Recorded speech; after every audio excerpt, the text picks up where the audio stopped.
Failure से कैसे सीखें? दोस्तों, आज मैं आपको बताऊँगा कि लाइफ में जो कभी भी आपको अगर फेलियर मिलती है, किसी भी आप कोई भी टास्क अगर कंप्लीट करने जा रहे हो, जो भी कोई भी आपका गोल था पहले के समय में, लेकिन किसी रीज़न की वज़ह से आप उसमें फ़ेल कर गए, तो उस फ़ेल जो आपको मिला है, उससे कैसे सीख लें?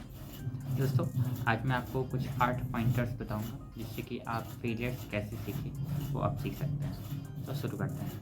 दोस्तों, सबसे पहला है कि आपको फेलियर को एक्सेप्ट करना होगा।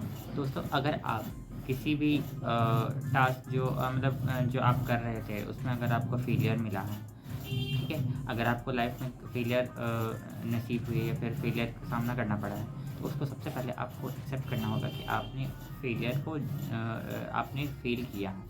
ऐसा नहीं है कि आप जो है मान ही नहीं रहे कि मैंने फेल नहीं किया। ठीक है? आपको मानना पड़ेगा कि अगर आप फेल हुए हैं, तो हुए हैं। You have to accept that you have failed in that incident in that task और व्हाटएवर इज़ देयर। ठीक है? तो सबसे पहले अपने जो फेलियर है उसको एक्सेप्ट करें। दूसरा है एनालाइज़ मिस्टेक्स। दोस्तों, आप फेलियर जब होता है, तो दोस्तों क्या होता है ना कि उसके पीछे बहुत सारे मिस्टेक्स होते हैं जो आपने किए होते हैं, जिसकी वजह से आपको फेलियर का सामना करना पड़ता है। तो उस मिस्टेक्स को आपको पहले एनालाइज़ करना होगा, उसमें देखना होगा कि आप किस रीज़न की वजह से फेल किए हैं। जिससे कि आप एग्ज़ाम अगर मान लेते हैं, एग्ज़ाम का ही फेस देखें, ठीक है? एग्ज़ाम में आपने ऐसी क्या गलती की, आपने ऐसा कहाँ मिस्टेक किया कि आपके जो है कम नंबर आए, ठीक है? तो आपको मिस्टेक एनालाइज़ करना पड़ेगा, ठीक है? आपने एग्ज़ाम में कम नंबर लाया है, ठीक है? वो एक ठीक है, तो वो एक्सेप्ट करना था फेलियर, ठीक है? You have to accept that you have gained less number. तो सबसे पहला था कि आपको एक्सेप्ट करना होगा कि आपने फेल किया है, यानी कि एग्ज़ाम कंसिडर से देखें तो आपने कम नंबर लाया तो उसे एक्सेप्ट कर लीजिए। ये टीचर को मत दोष दीजिए कि मतलब टीचर ने ज़्यादा नंबर नहीं दिया, ठीक है? आपने जैसा लिखा है टीचर ने उसी के अकॉर्डिंग दिया है आपका नंबर, ठीक है? तो सबसे पहले था एक्सेप्ट फेलियर, ये मैंने सिचुएशन के हिसाब से समझा दिया एग्ज़ाम कंसिडरेशंस में। फिर है एनालाइज़ मिस्टेक्स, ठीक है? तो वो भी मैंने बता दिया, ठीक है? कि आपको जो फेलियर मिला यानी कि कम नंबर आया है, उसमें मिस्टेक्स आपको ढूँढना पड़ेगा कि आपने ऐसा क्या मिस्टेक्स किया था उस कॉपी में, ऐसा क्या कम आंसर लिखा था या फिर क्या उसमें और आपको अच्छा कर सकते थे जो कि आप मिस कर गए, जिसकी वजह से आप जो है फेल कर गए। तो अपने मिस्टेक्स को एनालाइज़ कीजिए। तीसरा है आप दूसरों को ब्लेम ना करें, ठीक है? जैसे कि मैंने बताया ना, टीचर को ब्लेम नहीं कीजिए अगर कोई एग्ज़ाम पे इसके कंसिडर से है, तो अगर आपको कम नंबर आया है तो ठीक है। चौथा है लेसन्स लें। दोस्तों, आपको हर फेलियर से ना कुछ सीखने को तो ज़रूर मिलता है, ठीक है? तो अगर आपको एग्ज़ाम में मान लीजिए फेलियर मिला है, तो कुछ ना कुछ तो सीख मिला होगा। जैसे कि आपने कभी-कभी क्या होता है ना कि आपके पास सफिशिएंट टाइम रहता है, लेकिन आप उस सफिशिएंट टाइम में फिनिश नहीं कर पाते हो वर्क को, अपने एग्ज़ाम को। तो तो आता तो सब कुछ था, लेकिन आप नहीं कर पाए।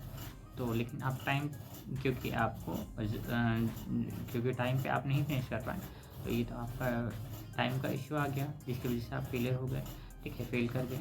तो इसे आपको समझना होगा। नेक्स्ट है हुँ, दोस्तों, कभी-कभी क्या होता है ना कि फेलियर से कभी-कभी लोग हताश हो जाते हैं, और वो लोग इतना हताश हो जाते हैं कि वो लोग काम करना ही छोड़ देते हैं। ऐसा नहीं है, अगर आप फेल किए हैं तो उससे हताश मत होइए, उससे सीखिए कि आपने क्या मिस्टेक किया, क्या आप उसमें सुधार कर सकते हैं, ठीक है? उस मिस्टेक को एनालाइज़ कीजिए और थोड़ा और प्रोग्रेस करने के लिए नेक्स्ट स्टेप में कोशिश कीजिए, रेदर देन सिर्फ हताश होने के, दुःख होने के। नेक्स्ट है अपने प्लान को सुधारें। दोस्तों, आप अगर फेल हुए हैं, तो कुछ तो आप मिस्टेक्स ऐसे किए होंगे, कोई तो आपकी स्ट्रैटेजी कहीं गलत रही होगी, जिसकी वजह से कि आप एग्ज़ामिनेशन में फेल हो गए।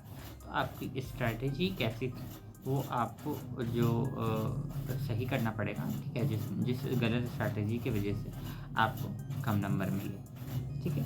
तो आपको नया प्लान बनाना होगा, ठीक है? अपने आपको प्लान को सुधारना पड़ेगा दोस्तों आपको। नेक्स्ट है कंसिस्टेंसी बनाए रखें। दोस्तों, आपको कंसिस्टेंसी और पेशेंस, ये दोनों ही बना के रखना है। पेशेंस इसलिए बना के रखना है क्योंकि जल्दी हार नहीं मानना है, ठीक है? क्या होता है ना कि लोग जल्दी हार मान जाते हैं कभी-कभी, मेहनत करते हैं लेकिन रिज़ल्ट नहीं आता तो हार मान जाते हैं। ऐसा नहीं है, आपको पेशेंस बना के रखना है, ठीक है? नेक्स्ट है कंसिस्टेंसी, ये तो आपको बता ही दिया है, ठीक है? कि आपको ऐसा नहीं है कि छोड़ देना है, ठीक है? आपको कंसिस्टेंसी कभी ना कभी रिजल्ट आ ही जाएगा। आप कंसिस्टेंसी आप पढ़ाई करते रहिए। आप ज़्यादा रिजल्ट पे फोकस मत कीजिए, आप बस अपनी पढ़ाई पे फोकस कीजिए, मन लगा के पढ़ते जाइए। आपका तो हो सकता है कभी गलत होगा, फिर सही होगा, फिर गलत होगा, फिर सही होगा, और कभी न कभी एक बहुत अच्छा पॉइंट पे आपका बहुत अच्छा नंबर आ जाएगा, जिससे कि आप सेटिस्फाई हो जाएंगे। ठीक है, तो इसी तरह से आप ये कुछ मेन पॉइंट्स थे, 7 पॉइंट्स, और लास्ट पॉइंट है एक्शन ले। दोस्तों क्या होता है ना कि आप लोग सोचते ही रहते हैं कि अब करना है, अब पढ़ना है। ठीक है, तो ज़्यादा टाइम वेस्ट ना करें। ठीक है, तो कल पे कोई भी चीज़ ना टालें। ठीक है, जो करना है आज करना है, अभी करना है। ठीक है, तुरंत एक्शन को ज़्यादा ना टालें। ठीक है, तो ये मेन कुछ पॉइंट्स थे, 8 पॉइंट्स, जो कि आपको हेल्प करेंगे आपको फेलियर से कैसे सीखना है उसमें। दोस्तों मेरा नाम है विक्रम राज। तो अगर आपको मेरे चैनल का कंटेंट ये हेल्पफुल लगा, मेरा ये वीडियो पसंद आया, तो इसे सब्सक्राइब कर लीजिए, ताकि आपको इस तरह की वीडियो मिलते रहे।